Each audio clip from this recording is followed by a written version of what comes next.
এতদিন বলা হয়েছে পৃথিবীর সবচেয়ে উঁচু পাহাড় মাউন্ট এভারেস্ট, কিন্তু এবার মাউন্ট এভারেস্টের চেয়েও উঁচু পাহাড়ের খোঁজ পেয়েছেন বিজ্ঞানীরা। পৃথিবীর সর্বোচ্চ পর্বত মাউন্ট এভারেস্টের চেয়ে প্রায় 100 গুণ উঁচু পাহাড় রয়েছে পৃথিবীর বুকেই। এমন একটি নয়, বরং দুটি পাহাড়ের খোঁজ পেয়েছেন বিজ্ঞানীরা। সম্প্রতি ব্রিটিশ সাপ্তাহিক বিজ্ঞান ভিত্তিক পত্রিকা নেচার এমন তথ্য জানিয়েছে। কোটি কোটি বছর ধরে পৃথিবীতে থাকলেও এতদিনের হদিস পাননি বিজ্ঞানীরা।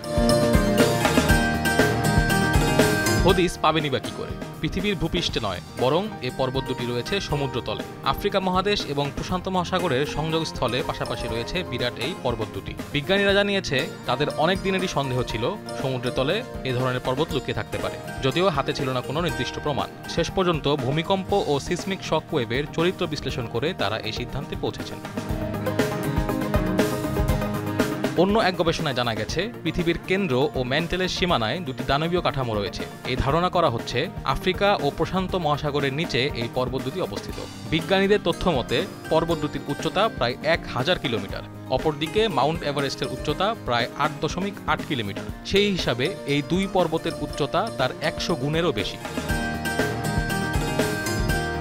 এই দুই শৃঙ্গ দাঁড়িয়ে রয়েছে পৃথিবীর কোর এবং ম্যান্টেলের মধ্যবর্তী এলাকায়। এই এলাকাটির রূপকে বিজ্ঞানের পরিভাষায় সেমি সলিড বলা হয়। জলবায়ু পরিবর্তনের ফলেই এই পর্বতগুলি সন্ধান পেয়েছেন বলে দাবি বিজ্ঞানীদের। কত হতে পারে এই পর্বত শৃঙ্গ দুটির বয়স? বিজ্ঞানীদের অনুমান ন্যূনতম 50 কোটি বছর। তবে এমনও হতে পারে এগুলির বয়স পৃথিবীর বয়সের সমান, মানে প্রায় 400 কোটি বছর। সে তুলনায় এভারেস্টকে নেহাত শিশু বলা যেতে পারে, কারণ মাউন্ট এভারেস্টের বয়স মাত্র 6 কোটি বছর। নাঈম হামিদ, দীপ্ত সংবাদ।